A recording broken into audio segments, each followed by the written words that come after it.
Zia charitable trust দুর্নীতি মামলায় BNP chairperson Khaleda Zia 7 বছরের দণ্ড থেকে খালাসের রায় বহাল রেখেছেন আপিল বিভাগ। সোমবার সকালে বিচারপতি মোহাম্মদ আশফাকুল ইসলামের নেতৃত্বাধীন আপিল বিভাগ এই আদেশ দেন। এর ফলে হাইকোর্টের দেয়া খালাসের রায় বহাল থাকলো। গত বছরের 27 নভেম্বর হাইকোর্ট এই মামলায় খালেদা জিয়াকে খালাস দেন। তবে রাষ্ট্রপক্ষ দুর্নীতি দমন কমিশন এই রায়ের বিরুদ্ধে আপিল করে। সেই আপিলের শুনানি শেষে আজ আপিল বিভাগ হাইকোর্টের রায় বহাল রাখলেন।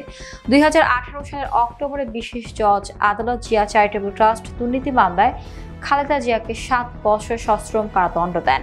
এই মামলায় তার বিরুদ্ধে রাষ্ট্রীয় ক্ষমতার অপব্যবহার ও দুর্নীতির অভিযোগ আনা হয়েছিল।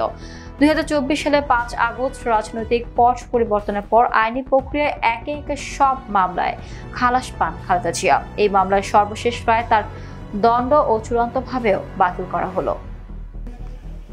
আদালত আমাদেরকে শুনেছেন, আপনারা যে সাবমিশন দিয়েছেন এই সাবমিশনের আইনগত ভিত্তি রয়েছে, সেই জন্য আমি আপিলটি মঞ্জুর করলাম, অর্থাৎ অ্যালাউ করলাম। বেগম খালেদা জিয়ার আজকে খালাসে সারা দেশবাসী খুশি, আমরাও খুশি।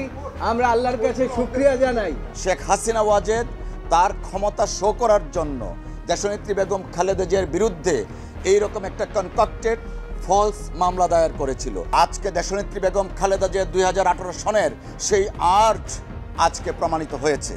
তিনি সেদিন ন্যায় বিচার চেয়েছিলেন, কিন্তু আদালত থেকে ন্যায় বিচার পাননি। যারা তার উপরে অবিচার করেছেন